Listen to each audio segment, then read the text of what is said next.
Welcome back to Forbidden Knowledge News. I'm your host, Chris Matthew. Tonight, my guest is John Russell. Before I bring him on, I want to remind you that you can always get new regular episodes free on Rokfin, Odysee, and of course, all podcast platforms. Check us out on Rokfin. It's where you get all our premium content, all of our regular shows, and all of the amazing premium content from all the content creators that are on Rokfin.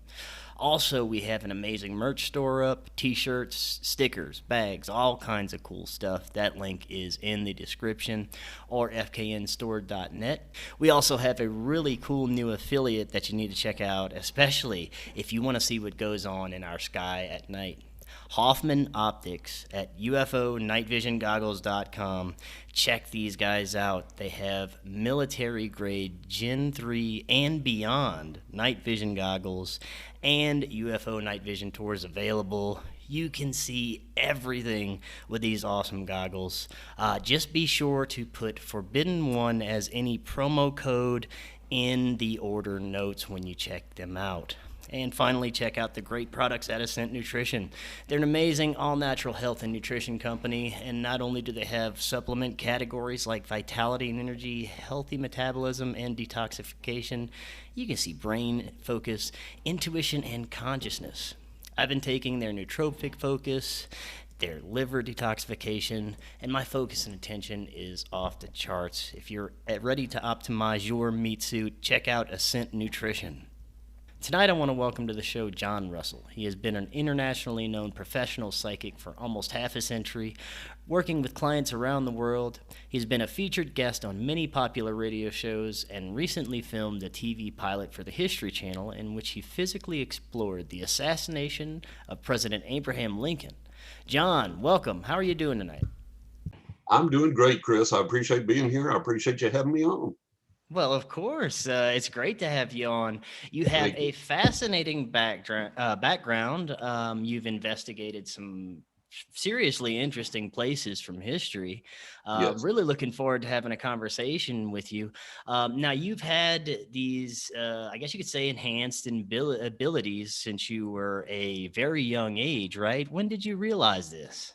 When I was 5 years old, I was sound asleep, and my parents had put a night light in the hall. So in case I had to get up at night, I could see in the dark. And so I was sound asleep and all of a sudden became wide awake. I mean, totally, completely wide awake, no grogginess, no drowsiness, nothing. And I thought, well, this is really strange. This is really odd. And I laid there a little bit and didn't have any urge to go back to sleep or anything. I raised up on my elbows in the bed to kind of look around the room. And I looked down the hallway, and in the night light's glow, there was this elderly black gentleman walking around the corner of the door frame in the hallway. And I screamed bloody murder because my family's white. We didn't have anyone black living with us. And it wasn't that I was afraid of him because he was black, but my assumption was some intruder had entered the home, some unknown person that I didn't know. So as I screamed, he walked all the way around the doorway into the hall and down toward my bedroom, keeping his eyes locked with mine. He never looked away. Now, his look was not malevolent. It wasn't menacing, but he kept a steady gaze on me. And I can describe him to you. He had close cropped white hair. He had a white mustache. He had a red plaid shirt, khaki pants, black shoes, and a black belt. And he was every bit as solid as you or I. He was not a phantom. He was not misty. He was not wispy. He was every bit as solid as you or I. And I screamed again, and my parents started to come running. And at that, he began then to get translucent, then transparent, then finally to vanish completely. And when he did, I realized I had seen my first ghost eventually after that. So he came for one purpose and one reason only. And I learned that, I surmised that a short time afterward. And that was he came to open up the portal to over 1,000 so far physical paranormal manifestations that I've experienced. And when I say physical, I mean we've photographed them, we've audio recorded them, we've video recorded them, other people have witnessed them. They actually happen on the physical plane. And there's been over 1,000 of those occurrences. And the second thing that he opened up was, or activated, was my psychic gift. And the way that I discovered that had happened, I was out in the backyard playing. This was a short period of time afterward. And I was out in the backyard with a toy, and this car pulled in the driveway that I didn't recognize. So I ran in the house to get my parents, and I said, "Some cars pulled in the driveway. I don't recognize the car, and I don't know who the people are." And they said, "Okay, we'll be right out." So they came out, and they said, "Oh, those are friends of ours. They're just coming to visit." And so they got out and walked toward my mom and dad, and we were all standing outside before they went inside to visit. And I was standing around, kind of eavesdropping, playing with a toy. And all of a sudden, I looked up at them and I interrupted the conversation and I said, "You folks have just been on vacation." And I said, "You took that car that's sitting in the driveway. That's the car you drove." And I said, "You have two kids. You don't have them with you today, but you have two kids and you took them with you in the car on vacation. And you stayed at this hotel that looked like this and had this many stories and it had these trees out front that looked like this, kind of in a row." And then I described the pool area to them. Well, the guy, the husband, he kind of looked at my mom and dad with this kind of cockeyed grin on his face, like, what's going on?" And the woman, I will never, as long as I live, Chris, I'll never forget the expression on her face. Her jaw was agape, her mouth was agape, her eyes bugged out more and more and more. And she looked at my parents and she said, "How the hell could he possibly know this?" And my parents kind of looked at each other and they said, "Well, what do you mean?" And she goes, "How the hell is it possible that he can know these things?" And my mother made some comment like, "Oh, kids and their imaginations." And she goes, "No, no, no." She said, "We just went on vacation in our car with our two kids. And the hotel we stayed at is exactly as John described. And that's what we were coming over to tell you, was about the vacation we just took. How the hell could he possibly know this?" And she was staring at me like I had cobras growing out of my nose. And my dad was, "Hush, John." And my mother was, "Go play, John." And I was like, "Yes, nice to meet you folks." And I took off. And they looked at me like I was some kind of little impish creature or something from the unknown. And I guess it rattled them pretty much because I never came back to visit my parents again. Oh, But that's how I discovered that I was psychic, that I could see things about people. Then I learned that I could accurately predict their futures. I could accurately have insights into their lives, their emotions, and their past history. And all of that came about because of that awakening. now you said that this spirit that came to you when you were 5 was Right, basically the cause of all this awakening, and right. do you know why? Did he ever kind of further explain any of this to you? Did you have any other instances of contact with this being? To my knowledge, I never have, and I've sent thoughts out to him, and I have to say that was the only incident in my life that I've ever been afraid. Of all the experiences I've had since, I've never been scared. But periodically, I would kind of send thoughts out to this guy and say, "I don't know if you're still there. I don't know if you're watching out for me. I don't know if you know mission completed, but thank you for coming and opening up that portal to these experiences because they've been incredible. They've been fantastic. And then thank you for opening up my gift because that gift has enabled me to help people around the world. I've read for clients in over 40 countries now, and it's enabled me to help a lot of people to benefit their lives and to help them move forward in positive ways, to understand their lives and their spirituality better. So it's been a blessing. So I hope he knows out there that that I think of him fondly and that I give him those thanks. Now, what are some of the abilities that you're now able to access? Besides seeing spirits and maybe predicting future events. Right. There's not much that I can't do, and I attributed that not only to my natural gift, but as I was growing up, I studied everything that I could find on religion, psychology, parapsychology, spirituality, psychic, the paranormal, the supernatural. And I studied how to use a Ouija board, how to read tarot cards, how to use a crystal ball, how to have a seance, psychometry, telekinesis, and became fairly proficient at most of those things. So it was a matter of activating a natural gift and then taking that gift and working with it as much as I could to make it as accurate as it could be and as good as it could be so I could help as many people as possible. And there's not a heck of a lot that I don't know something about, haven't tried, haven't done, haven't experienced it. So it covers a wide range of things. Now, would you say that anyone has the ability to tap into some of these hidden abilities that I mean, I believe that all humans have them. It's just an ability of accessing them, right? Well, and not only is it an ability to access them, to understand how to do that, it's an understanding that we all have a degree of gifts. Right. Just like you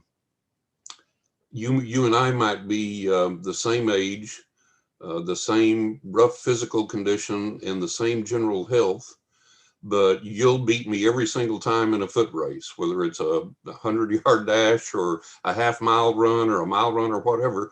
We can be the same background, same genetic makeup, the same health, same age, but you're going to beat me every time in a foot race. And no matter how hard I train, you're still going to beat me. So it's kind of like the same thing with psychic gifts and psychic abilities. Yes, we all have them to a degree. And some people are never going to get past the point of, oh, I bet you that's Aunt Mildred calling on the phone. And they take their cell phone out of the purse. Sure enough, it's Aunt Mildred. But that's about as far as I get with it. And not everybody's going to become a professional psychic. Not everybody's going to have these deep insights and deep experiences. And even for those that do, we all find a plateau. There comes a time when, okay, this is kind of the maximum effect of my gift and what I can do.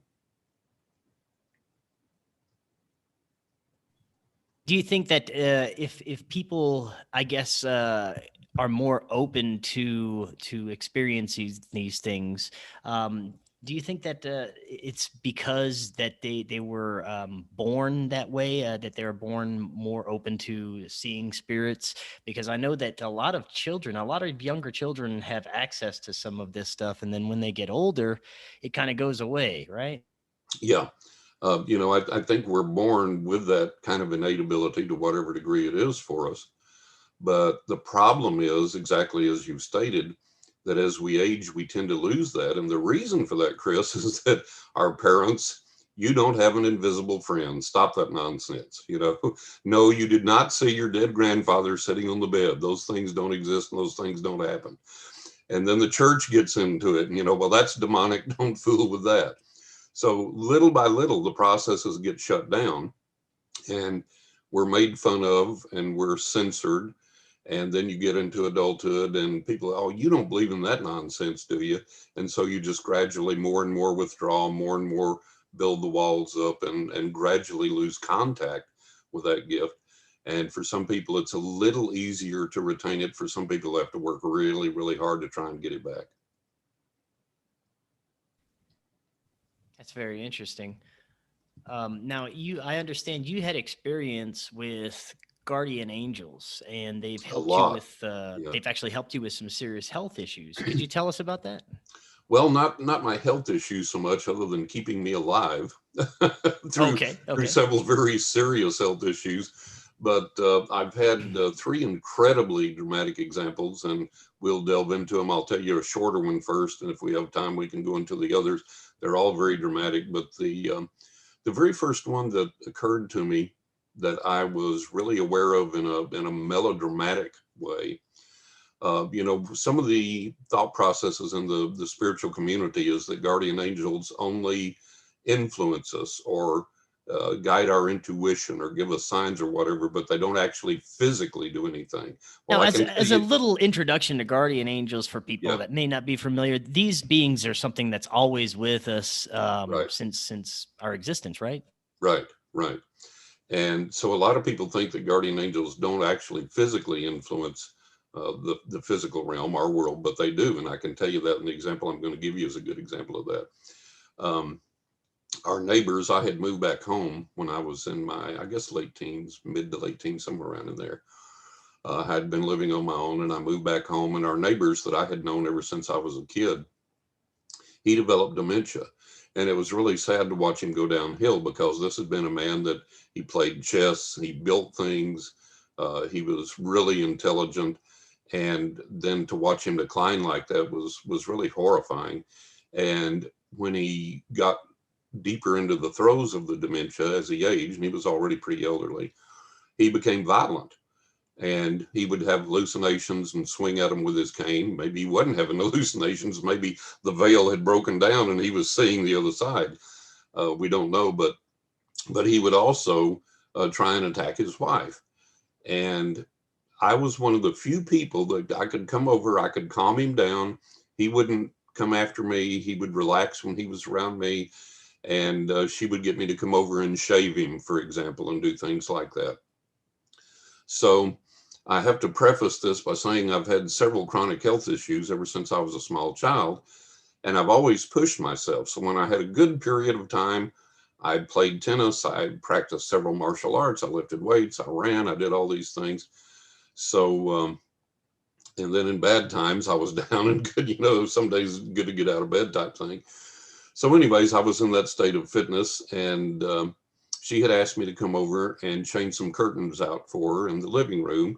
And to do that, to reach them, it necessitated standing on a small step ladder, about 3 or 4 steps tall. And I would have to stand on the very top step to reach it and to change the curtains out. And I said, sure, I'll be happy to do it.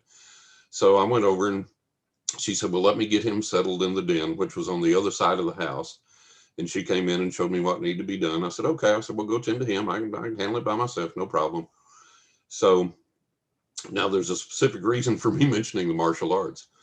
I get up on the ladder and I'm doing this chore, and I'm kind of glancing around the room as I do so, looking at what I need and so on. So nobody's around, and I'm very uncharacteristic of me. I begin to lose my balance, and I start to fall off the step ladder, and I'm falling back into my left.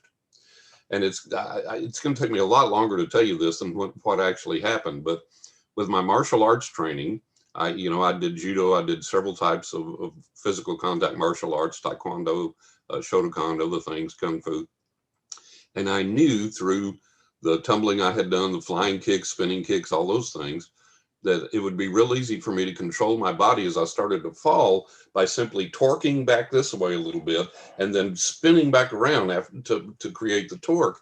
And I would spin in the air and catch myself as I fell. I'd either fall on my hands and knees or fall on my hands and kind of in a crouch position and catch myself. And it was perfectly workable. And I knew I could do it. And I knew I wasn't coming to any harm falling. So I wasn't afraid of the fall.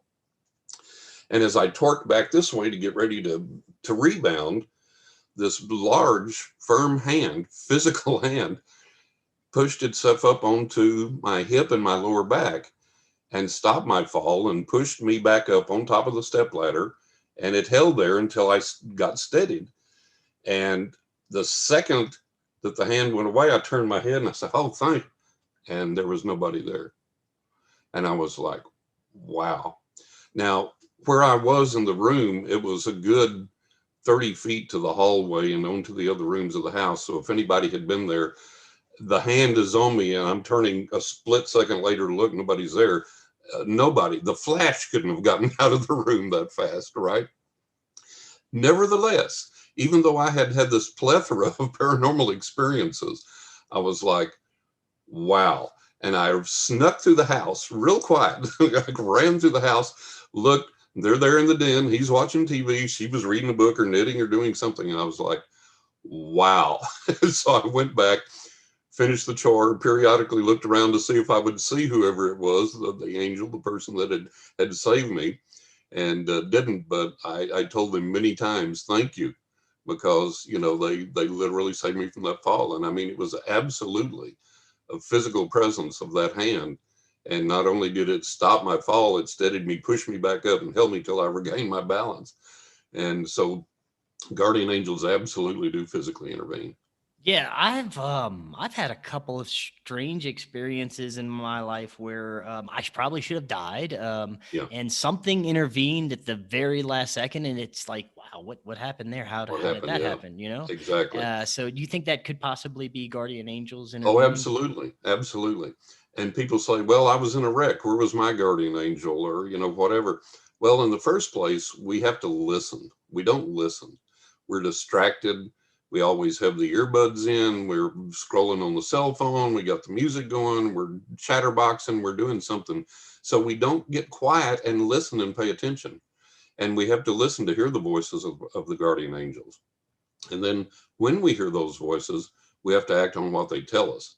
And Chris, if you'll think about news stories that we've read where very rarely a victim of a serial killer escapes, a lot of times they'll say, I had the urge not to drive down that street, or I felt like I shouldn't go in that store, or I felt like I shouldn't be in that neighborhood. Someone shouldn't take that flight or something like that. Yeah, but they went against it, and then, boom, that's what happens. So we have to listen, and then once we listen, we have to obey. Wow, that's interesting, and like I said, I've had a couple of experiences that I can't explain that I Yeah, probably should have died from. So exactly. now you And go ahead. they saved you. They kept you Yeah. going. Yeah. Now And you've you're here for also a purpose. You're acting out that purpose now in life. yeah, that's what I was just kind of thinking that Excuse me. if you have this purpose and you're not something's going to happen to where you won't be able to fulfill it, they may want to step in and help you out a little bit. Right, right. That's cool. Now, you've experienced also bizarre doppelgangers, Oh man. continued ghost activity, Yeah, strange nature and spirits, things that bring you gifts. Could you tell us about yes. like some of those strange experiences? Oh man. Well, the doppelgangers, let me tell you the most weird doppelganger experience I had. And I've seen several doppelgangers. And most of the doppelgangers I've seen, the person was alive and well, and in some vicinity I could verify at the time that I saw their double. So it wasn't somebody that just looked like them. And the the reason that I know that this I was dating this woman that was very pretty.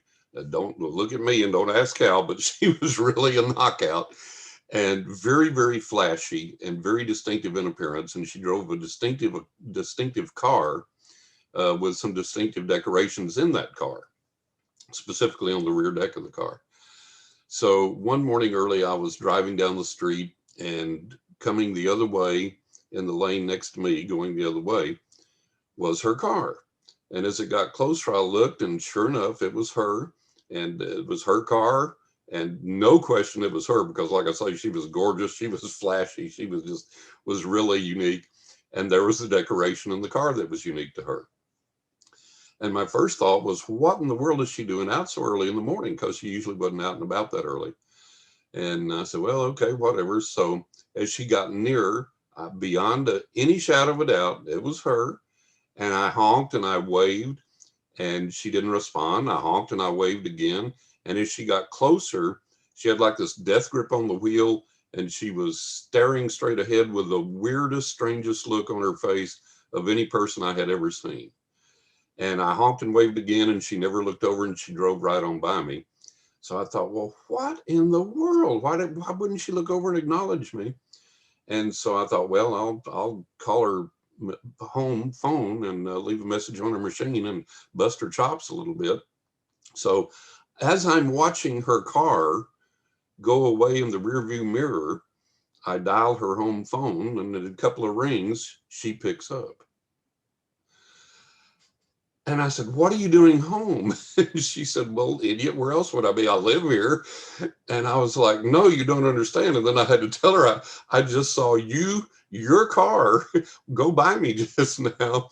And so I said, okay, we'll have to discuss this later because we were both busy, and we tried to assign some meaning to it and weren't really sure that we ever could. But which brings up a point that we get some experiences and we don't get to assign meaning to those experiences. We don't find out the fine details of who, what, where, why, when, and how. And some of the things that I think happen are just to kind of jar us awake and keep us in sync with things.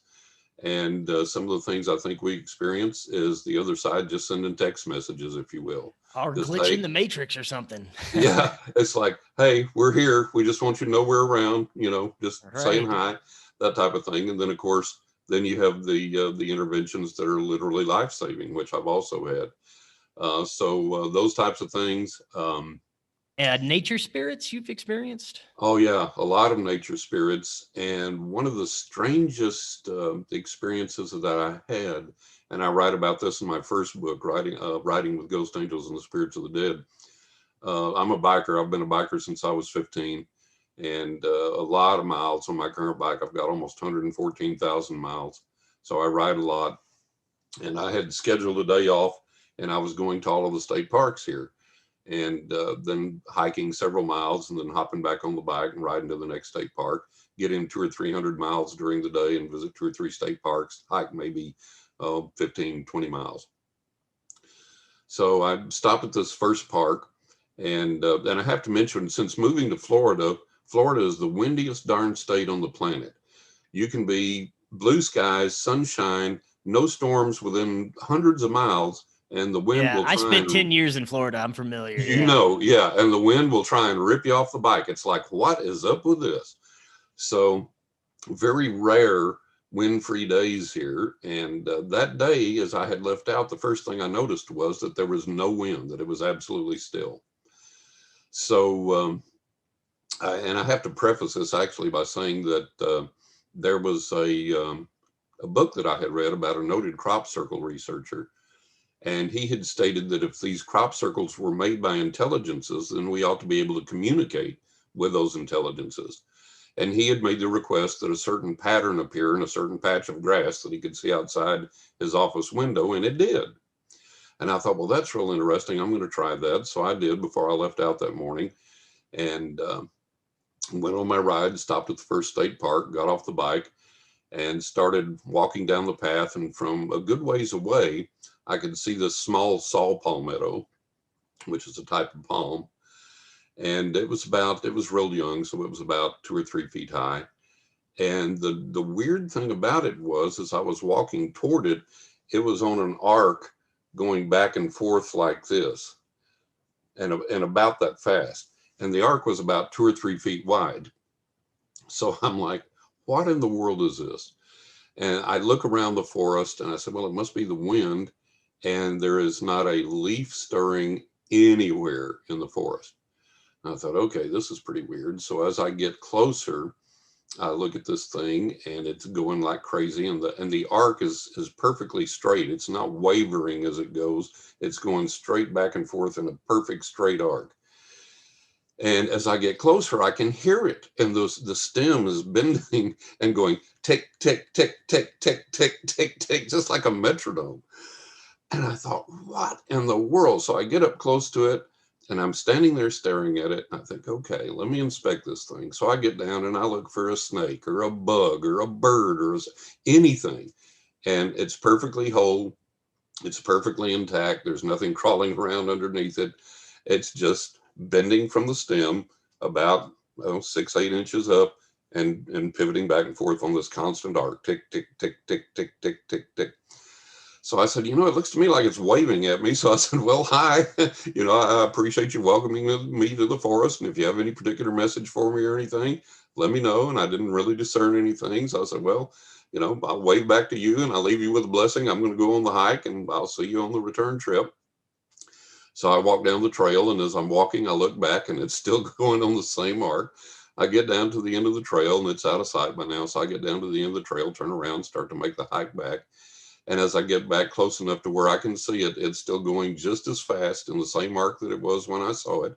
There's still not a single leaf blowing anywhere in the forest as far as the eye can see. So it's definitely not wind. Wind wouldn't make it do that anyways, especially not for that amount of time. And as I get back, you can still hear it ticking like a metronome where the stem is bending. And I said, okay, by now, this has been close to half an hour. This thing's been going like this, right? So I said, by now, this thing has got to be like the stem's got to be breaking or fraying or tearing or something. So I stop, and I get down on my knee, and I look, and the stem's perfectly intact. It's not broken, not torn, not shredded. It's just tick, tick, tick, and still going with this little bend in the stem. And I said, okay, well, I said, I appreciate you guys letting me know that you're here, that you know that I'm here. And I said, I'll leave you with a blessing. Hope you give me a blessing, and I'll see you again. I walked on, and as I walked back to my bike, I periodically looked back down the trail, and it was still going. So those are the types of nature spirit things and various other entities that I've experienced when I've gone out in the woods. And a lot of times I think those things are intrinsic to things in nature. And a lot of times I think that the nature spirits manipulate things to let you know that they're there. And one of the things that happened that my knees started playing out, and I had this stick that I had found in the forest. And the way that I found it, I was on one of the hiking trails, and I came around this curve and up against this tree at about a, oh, I guess 45-degree angle, leaning against the tree and pointing toward the trail was this branch. And it was about, oh, I guess 2 or 3 inches in diameter and about 5.5 feet long. And I thought, oh, looks like somebody was walking with that and just got tired of it and left it by the side of the trail, propped it against the tree. And maybe they thought, well, some other hiker will come along and use it. And I thought, well, my knees are hurting. I'm going to grab it and I'm going to use it. So I grabbed it and it was good and sturdy. And I'm a professional fine artist and a photographer as well. So extremely visually oriented. So I'm inspecting this branch and I look at it and it's got some distinguishing features that if you put it with 10 or 12 other branches, you're going to be able to pick it out. It's that distinctive.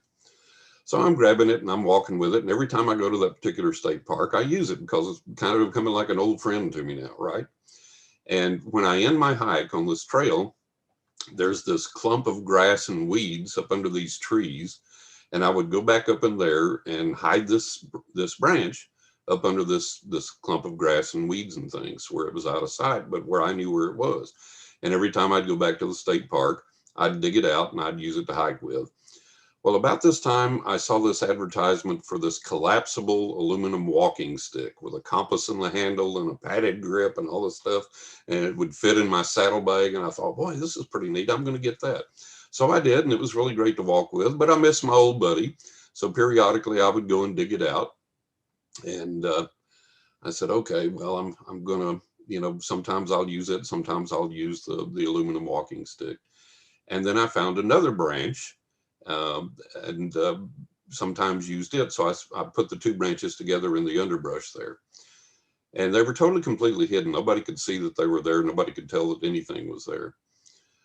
So one day I started to go walking, and I thought, I'm going to take my aluminum walking stick. And I said, no, I'm going to go get my old buddy out. So I went, I got the stick and walked half the trail, and I got to the exact same tree where it was before, where I had found it. And I thought, well, I've got this other stick. I've got this new aluminum hiking stick. Let me leave this here where I found it, and somebody else using the trail, they'll come along, they'll use it, they'll enjoy it like I have. So I propped the stick there in the exact same place, exact same angle where I'd found it. And from then on, I either used the other branch or my aluminum hiking stick. And the next time I came around the trail, the branch was gone. I said, oh, okay, somebody found it, somebody's using it, somebody's enjoying it. So a few hikes later, I came back to the park again. As I hit near the end of the trail, I look up ahead, and on this other tree near the end of the trail, here sits this stick, this branch, at the exact same angle that it was when I originally found it. And I was like, nah, can't be, man. And sure enough, I go up there and it's that stick, the original stick. So I said, okay, buddy, don't know where you've been, but welcome back and glad to see you. And so I took it, used it several more times, and always stuck it back up in the underbrush there. So one day I went, and again, I thought, well, maybe I'll use my aluminum pole. And I said, no, I'm going to go get my old buddy out from the underbrush and use that. So I went to the underbrush, went there where I knew it was, dug around, and it was gone. The other branch was there that was always right beside it. And it was there, but the branch that I had favored so much that I had found, and then it disappeared, and then I found it again, it was totally, completely gone. It had vanished. And I dug all around in the underbrush, looked everywhere, and I knew exactly where I'd left it. And like I say, it was so disguised and so secure, you could tromp around in there and you wouldn't find it. So, sometimes the guys on the other side will go, hey, we gave you something, now we're going to take it back. Ah, that's really interesting. Yeah, it was a lot of fun. It was pretty neat. And I've had a lot of experiences out in the wild like that, in the woods like that. And on that continued ride, the thing that with the crop circle connection, a lot of signs appeared in grass on the roadside, which made a perfect crop circle. And even though it wasn't where I requested it to be in my yard, it was an absolute perfect circle. And I was like, you know what? This is the only wind I've seen this day. And it flattened the grass into this perfect circle. And I was like, okay, guys, I'm getting the sign of all these things that I asked for. And then at this last park that I went to, they have all these huge stands of wild bamboo in this park. And bamboo is classified as a type of grass. And as I'm riding out of the park, they have a road around this. It's a big, deep bowl in the ground, basically, and you can hike down in there and you can hike around the top. There's also a road around the top. So I'm riding the bike and I'm leaving the forest, leaving the park. And as I go out, there's this big stand of bamboo on the side of the road. And one stalk of the bamboo starts to bend from the top in a slow arch coming over the roadway, like a big giant had grabbed it and was like just bending it over. And it bent over until it arched over the roadway. And I was riding the bike at like walking speed, and I've got real good balance on the motorcycle. I could keep it balanced. So I was watching this and I was like, my God. And it bent over and I had to actually bend down a little bit on the bike to ride under it. And I stopped, got off the bike and looked. It wasn't broken, wasn't frayed, nothing was wrong with it. Just some force had bent this long stalk of bamboo over the roadway in a perfect arch, perfect straight arch down to the other side, touching the other side. And it stayed there like that while I observed it and while I rode off. It just Maybe stayed it's in like an arch. greeting you or something. Yeah, exactly. Saying, hey, you asked for signs in the grass. Well, here they are. Because like I said, bamboo's classified as a type of grass. Yeah. And there were several other things that happened that day in that adventure. And like I said, those are all in the book. And so lots of neat things out in the wild. Definitely so. Yeah, I need to actually, I'd love to get out because I live near the Rockies. I'm in Denver, and I'd love to get out in the mountains more. There's so much to see and explore in those areas, and I'm sure There there'd is, be and great energy yes, that great you just energy. can't Yeah. get anywhere else. Yeah, definitely. That's part of the reason I moved out here is the energy out here is really Yeah. amazing. Yeah. Now I know that you have some serious concerns about the UFO disclosure movement, as do I, because of look, it's coming from our government and the media. I mean, Exactly. you know, Our government shouldn't who be always tells us the right? truth. Who shouldn't be concerned about that? We But shouldn't be concerned about that. right. Well, Yeah. before we talk about that, I know you've had a couple of personal UFO encounters, and I'd love to hear Yeah. about those. Okay, great. How much time do we have here? Because one's a little lengthy. We got time. Go for it. Okay, all right. So I'm, I guess, around 20, and I don't own a bike at the time. I have this big old Oldsmobile Vista Cruiser station wagon. I love that hulking beast. And I had all these paranormal experiences, and I did not believe in UFOs. Did not believe in them. I had read the magazines, read the books, saw the interviews, heard people talk about it, and I was like, no, don't believe in it, don't believe it.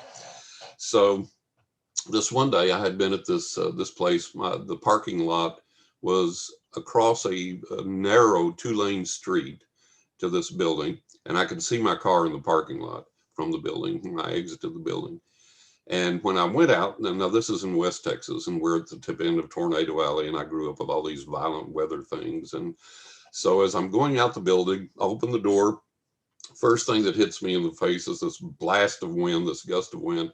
I said, oh boy, and I look up and the sky's overcast and darkening. And I said, okay, we're either in for a thunderstorm, maybe even a tornado watch or warning or whatever. So I look out across to my car, and I think, well, I better hustle and get across the street to my car before the rain starts. And this is not an everything's bigger in Texas story. I mean, in Texas, it can rain like in half an hour. It'll flood underpasses, yards, streets in a half hour's time, sometimes 15, 20 minutes time. It'll rain that hard. So I thought, well, I'm going to make a dash for the car. And as I look at my car down in the parking lot, touching the parking lot, connected to the clouds above, is this column of a cloud, this dark kind of black column of a cloud descending from above and touching the parking lot.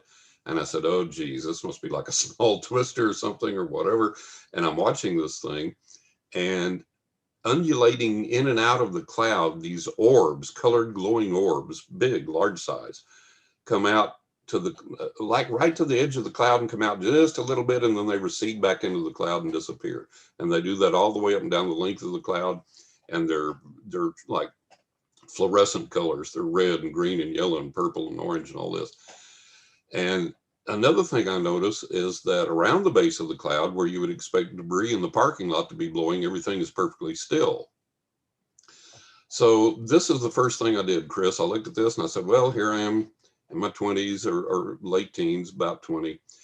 And I said, here, I think I'm in good mental health and good physical condition, but obviously I've had a stroke. I've gone nuts. I'm hallucinating. So this cannot be. This just cannot be. And I really seriously thought that. I thought, okay, this is it. I've lost it.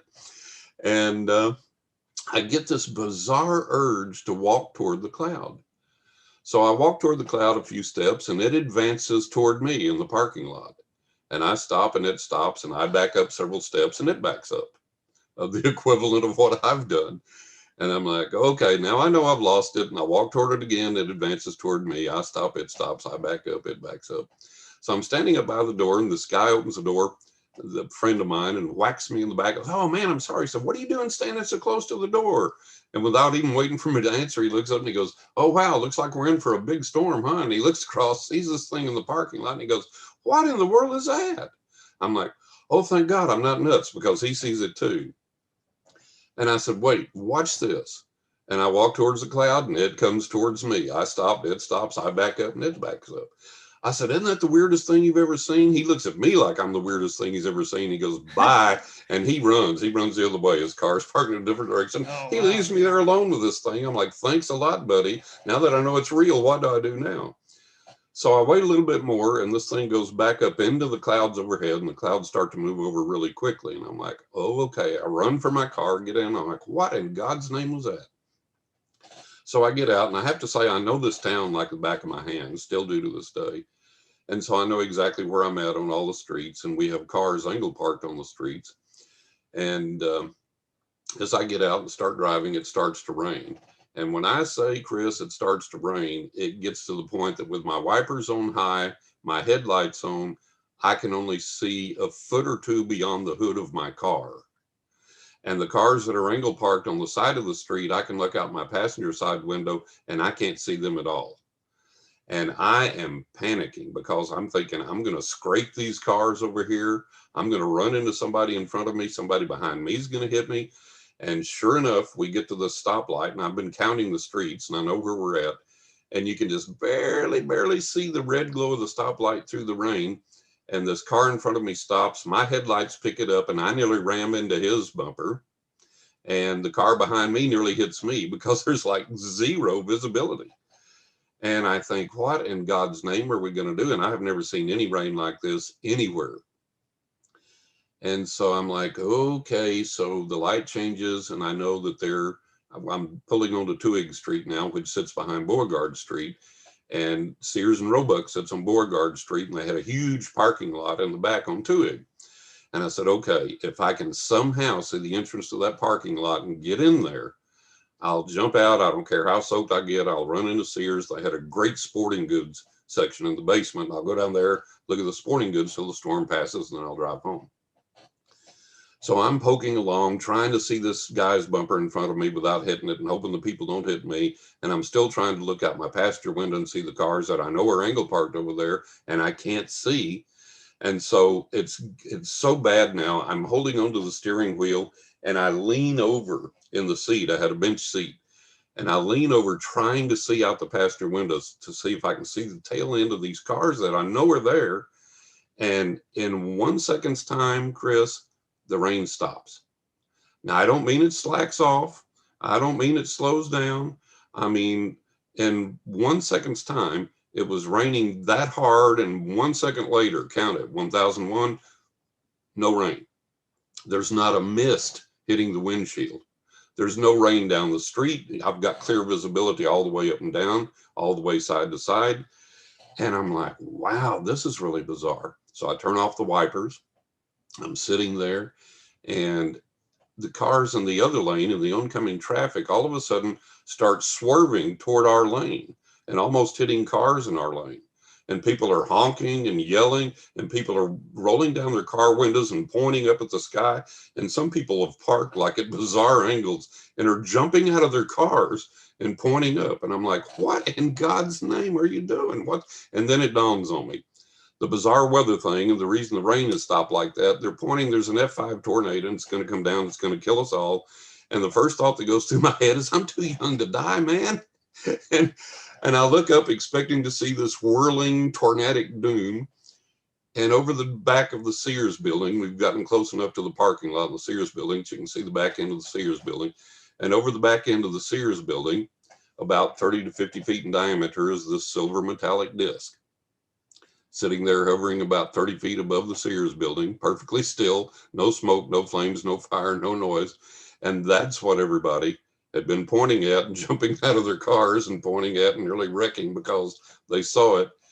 And I literally did a cartoon eye rub. I mean, I literally, and then look back up and it's like, oh my God, it's there. And I had to switch denominations because there it is. I have to believe it. I've seen it. All these people have seen it. So, Yeah, yeah, definitely. so Seeing is believing. I start to get out of my car, and about that time, I grab the door handle, and the UFO just barely perceptibly moves coming toward us. And from behind it, these clouds swiftly come up and cover it. And the split second that it covers the UFO, the rain is back in the full intensity that it was before. Doesn't start up again, it's just suddenly there in its full intensity. And I'm like, my God. So I see this guy in front of me. We're creeping again now. And this guy in front of me pulls into the Sears parking lot. I said, I'm going to follow him. I don't care if I hit him. I don't care if somebody hits me. My insurance will cover it. I don't care. I'm going to confront this guy. And so he parks. We don't even see the sign, the lines in the parking lot or whatever. We just park. We don't know where we're at.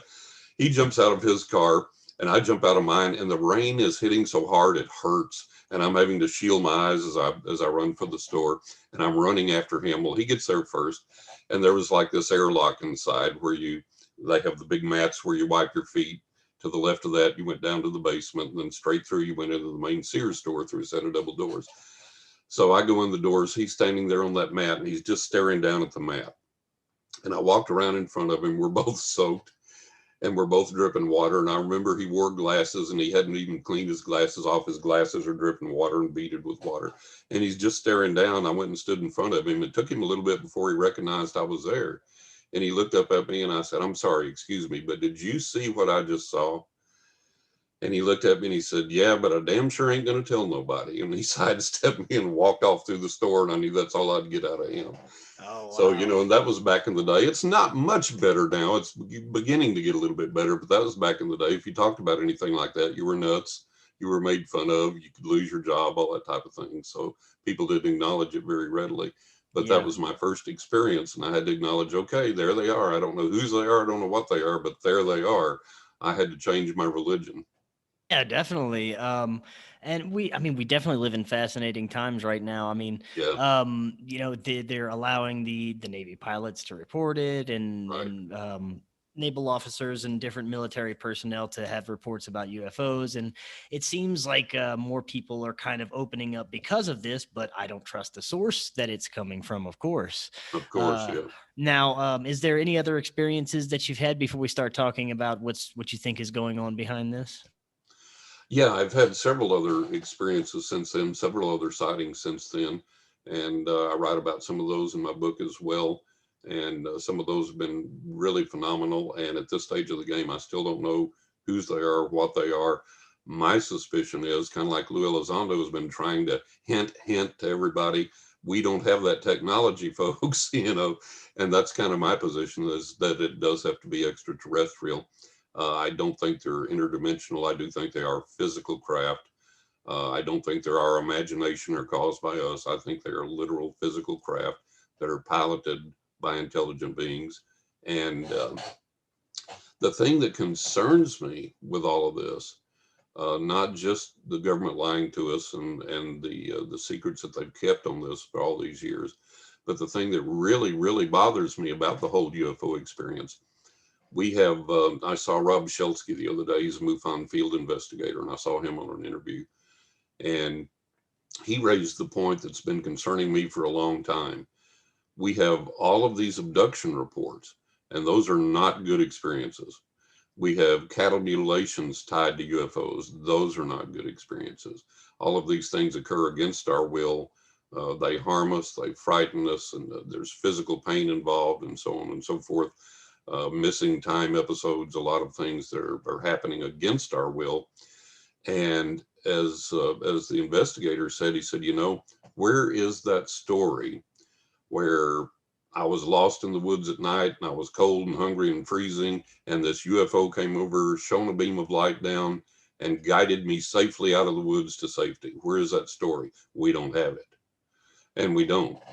There have been very few positive stories, but most of those seem to come from people that, well, I meditated, and in my meditation, I met a craft or a being or whatever. Well, that's not anything you can hang your hat on, because these other things are happening physically.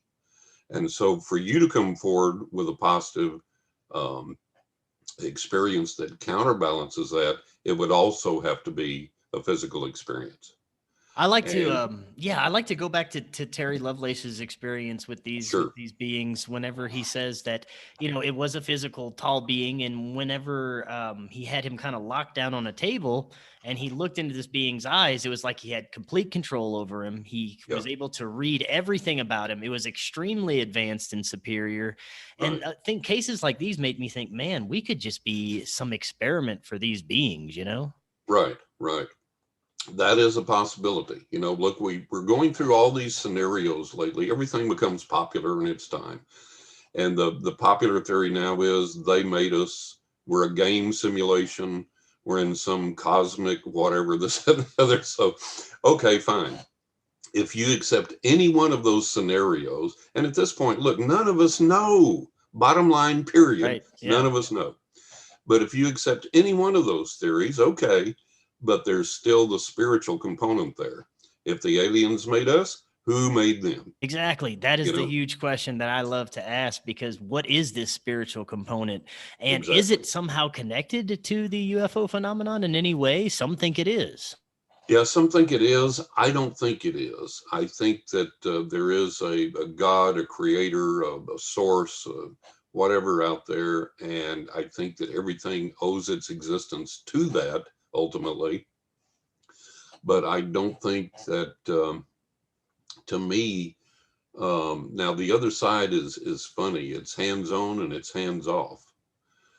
Because and what I mean by that specifically is there's this wonderful little book, a little bitty tiny small book that was written decades ago, I guess, and it was called "What Do We Mean When We Say God?" And they have rabbis and preachers and famous people and janitors and everybody else, and they ask them this question. They give their response of what they think God is. And when I say the universe is hands on, hands off, one of the greatest things, one of the greatest explanations in there was this young kid from the Bronx, I believe it was. And he said, to me, God is some old dude with long hair and a white beard with tennis shoes on, with his feet propped up on a desk, and the computer monitor is Earth. And he's looking away from it, daydreaming or thinking about something else. And I thought, man, there you go. Because, look, we pray, we pray, we pray, God help, God help. People die. There's catastrophes. There's all these things going on.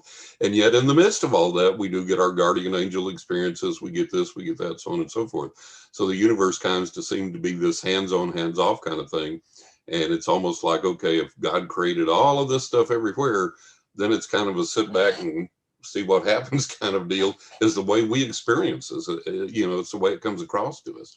Right. So I don't think it's necessarily guided by that. Another popular theory now is that they're demons. Well, if there's demons, then some of them got to be angels, because if you're going to take the biblical perspective, there has to be that counterbalance. The other one is they're the watchers, and they're here to keep us safer. To do well, they're not doing a very good job, because we got a lot of problems on this planet right now. So it ain't working, whatever it is. But Right. Yeah. And if you even if you look at instances where they shut down nuclear facilities. Some researchers Right. may say, well, it's for they studied it for our own protection. Well, maybe Hmm. they did it because they're protecting their investments or this planet, not necessarily Exactly. us, A demonstration of power. Yeah. And then in two instances, and I was not aware of this before, we've all heard of the cases where people on the bases and people in the launch centers said, yes, there was a craft that came over, it hovered there, all the missiles went offline, they were useless, they were totally without power, and then the craft left and they came back online. There were two instances that I've learned about, and this is in the mainstream thing where anybody can research it and find it. And I've seen this on somebody talk about it on a documentary now as well. And these were people that were in the launch centers. And twice, I'll relate the most horrific to me incident. When the craft left, the missiles all came back online one by one, and two of them were in full launch mode. Wow. And they had to manually take the missiles out of launch mode to keep them from launching our nuclear missiles. Now, there's one of two things there that you can surmise. Either Zork turned to Smiggy as the craft is flying off and hit him and went, idiot, look what you almost did. Right. Or there's something very sinister there, because for the Yeah. missiles to come back online in launch mode and have to be manually turned off, that's pretty scary. That's pretty wild. So, we get these experiences, and people, like you say, people say, oh, well, it's far good or whatever. Well, that wasn't too good. That was a near miss. So we have all these things. And so I'm not convinced that the Space Brothers are benign or whatever. And, the lack of any type of communication, the lack of any type of compassion toward us for whatever reason. I always tell people, I say, look, we extrapolate things, and extrapolation works pretty darn well. If I discovered that there are good people on Earth and bad people on Earth, and sometimes just crazy people on Earth that'll do you harm, I can take that out into nature and I can extrapolate the same thing. Yeah, So and by I'm sure you could do process, the same thing with the spiritual world, right? it was same thing with the spiritual world. Not everything can be all light and roses and kindness there. And by process of extrapolation, we take that out then into the aliens, whoever, whatever they may be. And you would think, well, there's got to be some of them out there that have got to be at least a little bit good. Throw us a bone, help us out a little bit, solve the energy problem, solve the pollution problem, solve the cancer problem, do something, help us here. But there doesn't seem to be any of that interaction coming. And that concerns me. That worries me. Yeah, that does that. There's no more positive show of kind of help that Right, they're that they're out there and that they actually care about us. right. That would be encouraging. But we definitely live in fascinating times. Yeah, John, we do. that was fantastic information. Now, and before before you head out, I know you're working on a third book. Yeah. Could you tell us a little bit about what you're working on? Yeah, this is going to be a lot of fun. It's titled 20 Ways to Increase Your Psychic Abilities. And each chapter will have one specific psychic technique, and it will explain what it is. It'll define it for you, tell you exactly what it is. It'll tell you how to learn it, how to practice it, how to use it, and become proficient with it, and then the real world application of that. And there will be a different technique in each chapter. For example, the first chapter is psychometry. It defines it, explains what it is. It tells you how to learn it step by step in detail, where anybody can do it. And then it tells you how to practice it and get proficient at it if you put in the time. And then it tells you the real world application of that, because it doesn't do any good to learn a psychic tool or technique and have it be a party trick to impress people with. There are real world applications that you can take that psychic tool and technique, help yourself, help other people with. And so that'll occur for every technique in the book. It's great. And Yeah, if people would like to find out more about your work, find out your books, give them any websites, social media, stuff like that. right. If they want to find out more about me or get a psychic reading with me, they can go to johnrussell.net, two S's, two L's, and Russell, johnrussell.net. There's also some links on that page for my books. But if they want to find out more details about my book specifically, they can go to writingwithghosts.net. That's my first book. Or a knockintheattic.net. That's my second book. If they don't remember that, it's available at Amazon, Barnes & Noble, Books A Million, just about everywhere online. Walmart and Target carries them online, so people can look them up there. But they can just go to my website, johnrussell.net. You'll see the little book graphics, the covers of the books there. You can click on them. It'll take you to the site for each one, where it'll tell you more about it and has links to order it from whatever favorite bookseller you want to use. Awesome. Well, that was such a great conversation, John. I'd love to have you back on because there's so much more we could talk about. Oh, absolutely. Anytime. Just give me a holler and I'd love to do it. It's been a lot of fun. Great. Well, thank you so much for coming on tonight. Until next time, everyone, have an excellent evening.